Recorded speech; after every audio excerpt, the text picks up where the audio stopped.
This special ops agent sets out on a brutal campaign for vengeance when someone very important to him is scammed and driven to harm. Despite the fact that the hungry scammers directly belong to President of the United States, the man is adamant to finish his job and is determined to kill those responsible for the incident. Let's sit back and watch how a man's vendetta can take on national stakes, and will the president or whole United States government be able to find a way to stop him or not? The film opens as a beekeeper named Clay tends to the bees that he keeps in his place of living. He rents a space in a garage owned by a retired schoolteacher named Eloise. While they both live alone, the two are friendly with one another, and Clay acknowledges Eloise as the only person who ever really took care of him. She invites him for dinner at her place, and he happily agrees to her invitation. Clay continues with his work and starts taking care of the bees. Eloise goes back to her house and starts working on her computer, which is hit by a virus warning. She calls the number on the phone, which links her to a call center operated by a phishing scam operation called United Data Group. The head of the center, Garnett, gathers his team of goons to listen in as he talks to Eloise. He starts pretending that the warning message she just received is a part of the software she is using on her computer. He claims that she is going to lose all her data because of the virus, and the only way to stop this from happening is to allow him reinstall an antivirus remotely on her computer. Since Eloise is not a computer person, she falls in his trap and starts following his instructions. He tricks her into installing a supposed antivirus software, which links to all of her accounts, worth over $2 million from charities she runs. He asks her to enter her account password, and as she does, they proceed to drain all of those accounts. Eloise realizes too late what has happened and is left in despair while the scammers gleefully celebrate their deception. Clay finishes with his work at night and fills a jar of honey for Eloise. He goes to her house for dinner, but mysteriously finds the door open. He enters and grabs a knife to investigate, just as Eloise's daughter, FBI agent Verona, arrives and holds him at gunpoint. She suspects him as a criminal and handcuffs him. After a moment, both of them find Eloise dead with a gunshot wound to her head and a loaded pistol and discharged bullet on the floor. Believing Clay murdered her mother, Verona has him arrested because she is not ready to accept the fact that her mother committed suicide. As the FBI starts questioning him, he claims that he is a beekeeper and rents some space in the barn from Eloise. Verona behaves aggressively and orders the agents to take him away. During her investigation, Verona comes across her mother's laptop and realizes that somebody emptied out all her accounts. It is later concluded that Clay was clean and Eloise tragically committed suicide. Verona later goes to his place and apologizes to Clay for her aggressive behavior. The next morning, Clay and Verona sit and have a small talk about Eloise, where she learns that he was close with her mother before her death. She then informs him about that money scam and reveals that they took $2 million from the charity account she was managing. She claims that the FBI is very much aware of these scammers, but nobody has been able to do anything against them or catch them. Clay contacts his old organization, the Beekeepers, to get info on the people who scammed Eloise. He is directed to the call center for United Data Group and goes straight with determination to destroy them. He is confronted by two guards outside the United Data Group office, but he beats them up after they find him carrying 2 gas containers. Clay arrives at the call center and tries to grab everyone's attention, but no one takes him seriously. He viciously beats a goon senseless to convince the other scammers that he is not playing around. He reveals that he is about to burn the place to the ground, which gets them to evacuate. Garnett shows up and tries to have security deal with Clay, but he wipes the floor with them before dousing the place with gas. He then links a bomb to blow up the call center the next time someone responds to one of their scam ads. This happens not seconds later, and the place is blown to bits. Verona arrives at the scene and joins her partner Wiley to investigate the arson. The story progresses to Danforth Enterprises, a security company that runs the data mining scheme that United Data Group worked for. We are introduced to Derek, a slimy, drug-addled fail son who runs all these scam businesses and is the main boss. Garnett contacts him to inform him of what Clay did. Derek has Garnett and a team of his goons to go out to Eloise's home to track Clay down. They find him and follow him into his garage, but Clay suspects their presence and gets ready to confront them. As the goons enter the garage, a cocky Garnett shouts with too much confidence, but Clay gets the drop on them and takes the first goon hostage. He discreetly kills him and goes after the second goon and then also kills the third one. Garnett realizes the danger and tries to escape, but Clay finds him, severing his fingers with a bandsaw, and then throwing him into the back of a pickup truck. However, he doesn't kill him and leaves him there for the moment. In the meantime, Verona learns that her mother's house was also burned down, apparently by those goons. Additionally, they begin to suspect that Clay, the beekeeper, might has a motive to destroy United Data Group and decide to find him. Garnett drives to a bridge with a severely bleeding hand and once more contacts Derek to inform him about the situation getting worse. Clay suddenly arrives while he is on the phone and straps him to the wheel of another truck.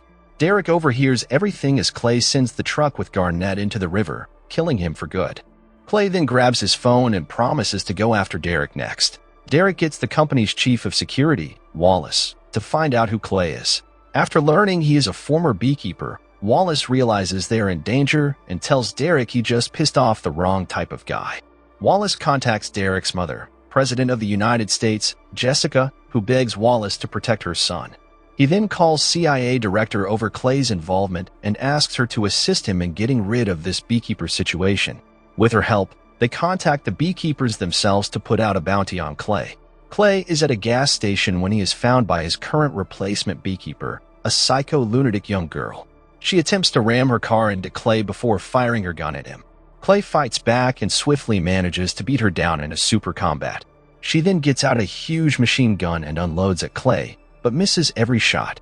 He throws a jar of honey at her and then sets her on fire, killing her and then cutting off her index finger and keeping it for later use. The CIA director then informs Wallace of that psycho's death at the gas station, claiming that she failed to kill him, and the beekeepers choose to remain neutral as the situation unfolds. Meanwhile, Verona and Wiley continue their investigation on the recent events, and Verona starts to piece together Clay's involvement in every incident. Wallace gathers a team of Special Forces guys and explains to them the threat that the beekeepers pose, as they are called in to rectify corrupt acts around the world. He warns them what Clay may be up to and dispatches them to go after him should he come closer to their operations. Sure enough, Clay is seen arriving at a beekeeper base and using that girl's finger to enter. He finds the address for 9 Point Center where Derek operates his call centers. He gears up and heads out to take care of them. Deputy Director Prague joins Verona and Wiley for a briefing over the whole matter and receives information about Clay being the main subject. They believe that Clay is super motivated about his mission and supposedly his next target is 9 Star United, the main entity operating all other call centers. Verona demands a special police force and some additional agents to head to 9 Stars United. However, as the police force arrives at 9 Star United, they discover Wallace's team already there and taking charge of the situation. The head of the mercenary team, Pettis, orders the call center employees to evacuate in anticipation of Clay's arrival. However, the manager seems to be more interested in making money than saving his life. Pettis keeps insisting to shut the office down, to which the manager decides to call his boss Derek. He talks to Pettis on the phone and orders him to leave, despite the fact that Clay is on his way to destroy this place. Clay arrives outside the center at the same time and deliberately reveals his identity in front of the police force. He starts beating all of them one by one, and it is far more surprising to see that none of them even stands a chance to land a punch. He single-handedly beats them before infiltrating the call center and discreetly sneaks among the employees. He beats one of the employees and orders everyone else to evacuate, but the FBI and Pettis' guys follow him back in. All of them fire thousands of rounds on Clay, but he obviously manages to dodge them all. Clay hides in the hallway ceiling and skillfully manages to beat 2 Special Force agents. After that, he activates Fire Alarm as a distraction and confronts Pettis himself for a fight, killing all other agents using his gun. Pettis engages in a combat with him and Clay beats him with a fire extinguisher. The cocky Verona arrives at the scene when everything's done and overconfidently enters the center like she got the strength to kill him. Clay creates a booby trap in an elevator, and as the FBI agents follow him, he activates the trap, killing a bunch of them in the elevator. Clay finally grabs the manager and starts beating him.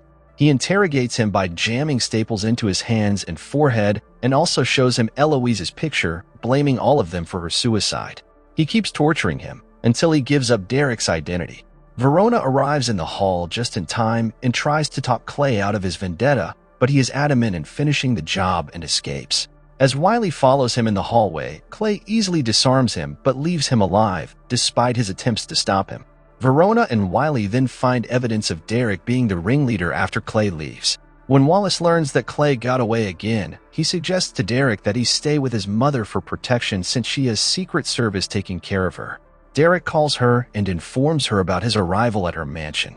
Meanwhile, Verona and Wiley debrief with Prig, coming to the conclusion that Clay is going after Jessica as a Queenslayer, since it is believed that Jessica bankrolled her own campaign funding using stolen money. Supposedly, Clay's next victim is Jessica, President of the United States, so Prig gives them a blank check to do whatever it takes to stop Clay. The FBI and other people gather at Jessica's beachside mansion as a party goes on, and Derek is also there for his safety. Wallace and Derek get ready with another team of mercs, plus a man, Lazarus, who claims to have killed a beekeeper at the cost of his leg. President Jessica also arrives at her mansion in a helicopter and is welcomed by Wallace. While this goes on, Clay arrives outside the mansion and tries to enter through a drain hole. He hides under an incoming truck using a skateboard, but no one is able to see him surprisingly. As a Secret Service agent tries to do security check, Clay discreetly kills him, disguises himself in his mask and impersonates him before blending into the security team. He plants some explosives under all the security trucks and dons a formal gray suit. He sneaks into the mansion and starts analyzing the situation. However, he deliberately gives away his presence to Verona, probably because it's part of his plan. In the meantime, Derek and Jessica sit in a room with Prig, who asks them about United Data Group. Derek tries to avoid his questioning, but eventually starts revealing the truth. As it turns out, Derek had funded all of Jessica's campaign with the stolen money, and the revelation brings her guilt. Verona and Wiley, plus Lazarus, catch Clay outside, but he creates a distraction by setting off the bombs he planted in those trucks. Clay beats everyone in the middle of the party, because not even a single bullet in this world is made to kill him. Let's consider that this man is made of steel and focus on the story. Jessica learns about her son's true face and blames him for breaking the rules and corrupting the entire government system. When she demands him to confess the truth in front of the world, Derek takes out a revolver and kills Prig as they wait for Clay to show up. Clay fights off more goons and Secret Service agents as he makes his way inside the mansion. Clay and Lazarus engage in a brutal fight before Clay is about to enter Jessica's office. Clay somehow finds it difficult to beat him, because this is the first time in the whole story when Clay is confronted by someone with equally likely strengths as his. However, the super combat ends with an obvious conclusion, as Clay eventually manages to stab him to death. As Clay arrives at Jessica's office door, he is stopped by Wallace, and this scene doesn't even need it to exist, because he only wastes time with his motivational speech as if this is going to stop him. He plants an explosive at the office door and breaks his fingers before pushing him aside. Clay makes his way into Jessica and Derek's room as she gets ready to confess to Derek's crimes. Verona and Wiley also enter, trying to stop Clay from killing Jessica. When Derek refuses to stand down, he prepares to execute his mother, but Clay fires a shot into Derek's head first before jumping out the window. The Secret Service come to get Jessica out while she wails at the sight of Derek's corpse. Verona almost considers bringing Clay in, but then allows him to escape, seeing as how justice for her mother and other victims has been served. As the other agents try to find Clay, he gets away by finding hidden scuba gear and swimming away in the ocean. After Clay disappears, a single bee flies overhead. The credits roll abruptly and there is no post-credits scene, which is an awkwardly bare-bones ending.